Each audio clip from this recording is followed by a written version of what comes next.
Koperasi UKM. Sekarang kita jalan-jalan di Kabupaten Temanggung, tepatnya di Taman Posong. Taman Posong merupakan wisata alam pegunungan. Di samping itu juga ada perkebunan kopi dan kebun bawang putih. Nah, di Posong ini ada UKM kopi bernama Two Heart yang pemasarannya sudah sampai keluar daerah loh. Gimana kisah perjuangan UKM tersebut dalam merintis usahanya? Sampai jumpa dalam video berikutnya.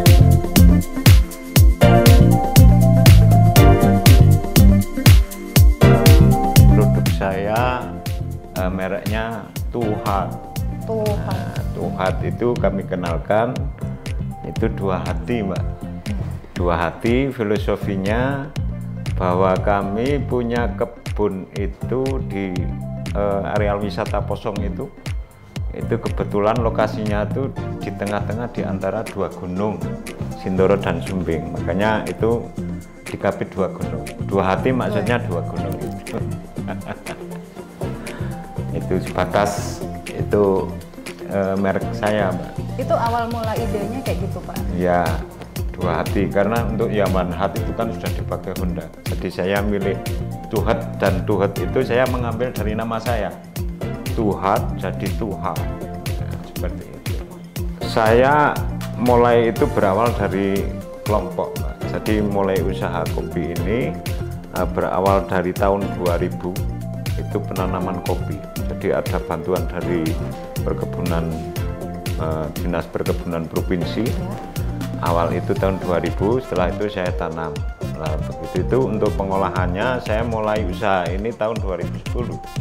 Mulainya 2010 kan sudah panen. Ya. Sudah panen, terus kemudian saya mulai ini, berikut saya proses.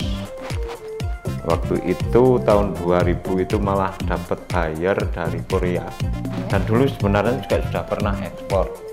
Tahun 2000 itu mulai dari 2 ton, yang 2013 itu 4 ton, sampai 2014 itu sampai 8 ton. Kendala yang kami alami itu kurang lebihnya itu satu, yang paling parah itu sebenarnya COVID itu, Mbak. COVID itu termasuk kendala UKM itu. Waktu itu saya nyampe 6 ton itu nggak laku. Cara mengatasi itu juga kami juga merubah mindset. Yang tadinya kita menjual green bean, itu sekarang sudah menjual roast bean. Terus kemudian saya packing, terus saya titipkan di toko-toko, tapi sistemnya konsignasi, Mbak.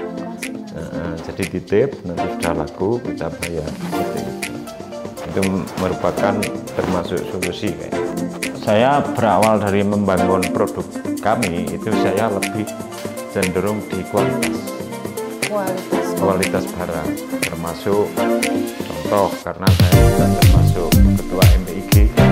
Di buku MPIG itu diatur cara proses kopi yang baik, pakai standar SOP itu bagaimana. Nah, berawal dari itu saya membangun. Jadi yang saya prioritaskan itu kualitas barang. Kualitas, petiknya kopi itu harus merah, dan itu merupakan memang standar SOP-nya seperti itu. Makanya pelanggan akan bisa menerima ketika mencicipi kopi. Wah, ini kopi enak karena memang prosesnya pakai standar SOP. Itu langkah awal kami, yaitu lebih menjaga kualitas barang. Satu, yang kedua packing, Mbak. Packing itu juga sangat mendukung sekali, karena ketika orang mau beli kopi, packingnya itu sudah bagus, didukung dengan rasa yang enak, itu jauh lebih berkembang seperti itu. Jadi saya memang lebih ke kualitas barang seperti itu. Untuk pemasaran itu offline dan online itu sudah saya lakukan semua. Untuk online-nya di mana, Pak? Online-nya di Tokopedia, itu juga sudah seperti itu. Kadang ada yang pesen nanti online, seperti itu sudah saya lakukan. Ya. Untuk offline-nya? Offline-nya bisa dititipkan di toko-toko? Di toko-toko, di UKM, itu di Bandara Semarang juga ada, di Bandara Yogyakarta juga sudah ada. Dulu saya sudah pernah itu ekspor, tapi saat ini setelah COVID itu memang kendala sangat banyak sekali, kendala-kendala ekspor seperti itu. Namun kali ini kami lebih memprioritaskan di negara sendiri, karena kopi Arabica itu dikonsumsi orang Indonesia sudah kurang-kurang. Kenapa harus ekspor kayak gitu? Kopi itu bedanya sekarang beda tanahnya, rasa sudah beda. Jadi untuk karakteristik kopi Temanggung itu karena menanam kopi di lahan pertanian tembakau, sehingga muncul ada aroma tembakau. Nah, itu menjadi karakteristik kopi di Temanggung. Itu bedanya dengan kopi yang lain. Karena walaupun jenisnya itu sama, varietasnya sama, tapi ditanam di Gunung Tilu, misalnya di Jawa Barat, itu sama Sindoro Sambang Sumbing itu akan beda, karena banyak faktor yang mempengaruhi. Salah satunya faktor ketinggian tanahnya. Sindoro sama Sumbing aja beda, karena untuk Sindoro itu tanahnya itu tanah pasir, buahnya kulitnya tipis, itu karakteristiknya tuh lebih muncul di sweetness, rasa manisnya yang lebih dominan. Nah, beda dengan yang Sumbing, karena Sumbing itu tanahnya empty soil atau tanah lincat, itu kulit buahnya itu, kulit dagingnya itu lebih tebal, jadi fermentasinya itu lebih full, sehingga lebih ke asid, asidisinya lebih tinggi. Jadi perbedaan seperti itu. Lah bedanya dengan kopi kopi posong ini dengan kopi petani yang lain, kalau kopi saya kan sudah pakai standar SOP seperti itu. Bagaimana cara proses kopi yang benar? Itu memang 95% bahkan 100% harus petik merah. Karena petik merah ya harus itu, kalau Arabica harus petik merah untuk menjaga kualitas barang. Ya. Kalau dulu masih campur, kalau saat ini sudah mulai antara kebutuhan rumah tangga dengan yang khusus kopi itu sudah akan mulai untuk manajemen keuangannya, tapi belum jalan, baru akan mulai pembukuannya. Ya, itu memang menunggu pemulihan ekonomi. Ya, itu setelah COVID itu memang sekarang baru akan pulih seperti itu.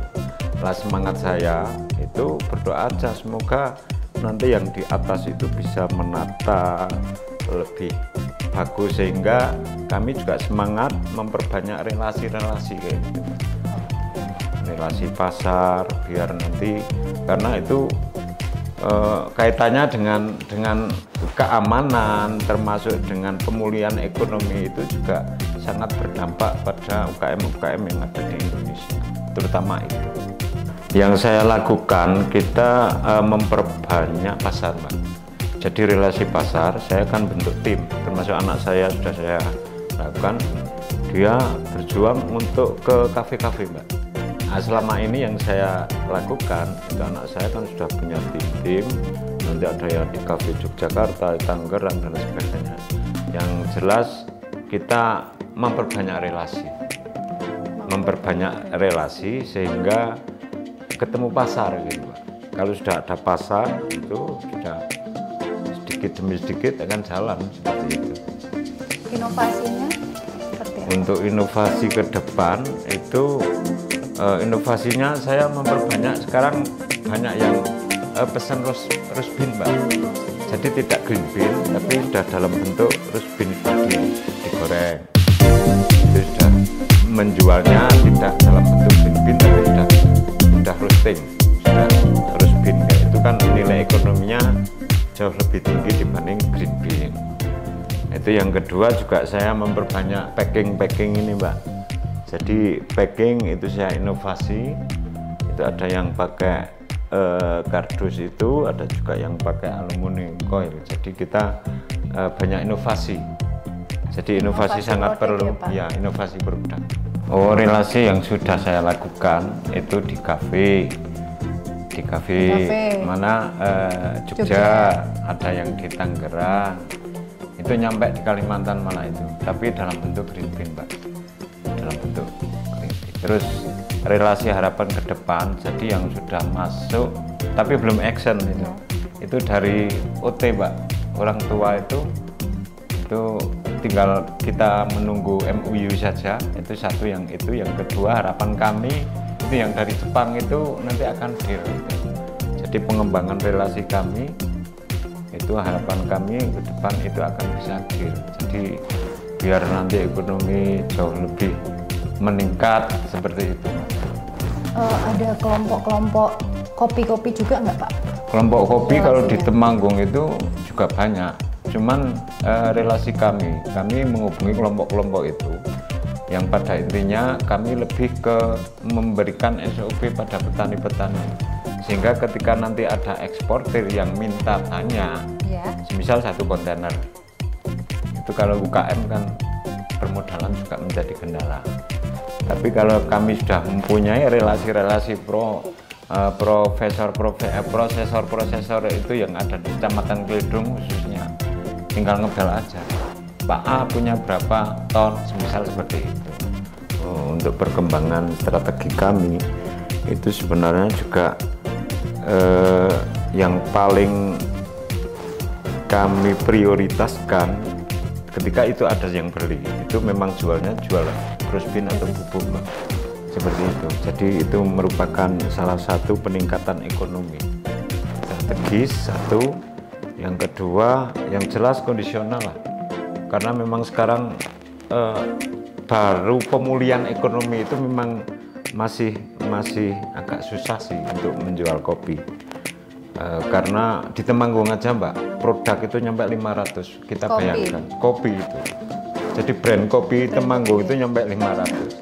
Jadi persaingan itu sangat ketat ya Pak. Begitu banyak. Makanya memang strategi kami itu yang utama, kita banyak relasi, promosi di media, termasuk di online itu sekarang adanya IG itu yang perlu, Facebook dan sebagainya, itu memang salah satu kunci atau salah satu strategi kami ke depan agar supaya produk kami bisa lancar seperti itu. Berarti menggencarkan promosi itu jauh lebih penting seperti itu ya.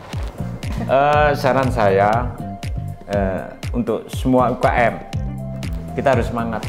Yang pertama, harus berani untuk melangkah, karena memang orang usaha itu pasang surut, berhasil gagal, jangan takut itu. Ayo semangat semua UKM. Jadi kita nggak usah takut untuk melangkah. Saya pun juga pasang dan surut seperti itu, tapi kita harus semangat. Oh ya, untuk fasilitasi dinas itu dari dinas Disperindak itu dari alat mesin itu ada pulper, kemudian ada drying, ada packing, ada grading, komplit Pak. Namun kami juga sudah saya lakukan itu, karena alat itu kalau dipakai rusak. Jadi pengembangan saya sudah beli sendiri itu alat roasting.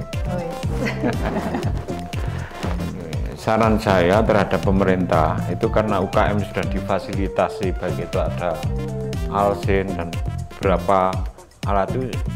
Pertama itu yang saya sarankan itu di pasar Pak. Jadi perdagangan itu akan bisa jalan ketika pasar itu jalan.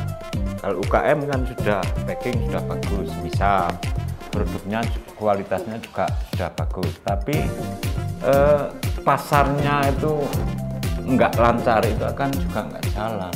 Nah, saran saya itu semoga kita lobby pemasaran ataupun nanti buyer lah, misalnya yang butuh kopi Indonesia seperti itu kan banyak UKM yang sudah produk kopi.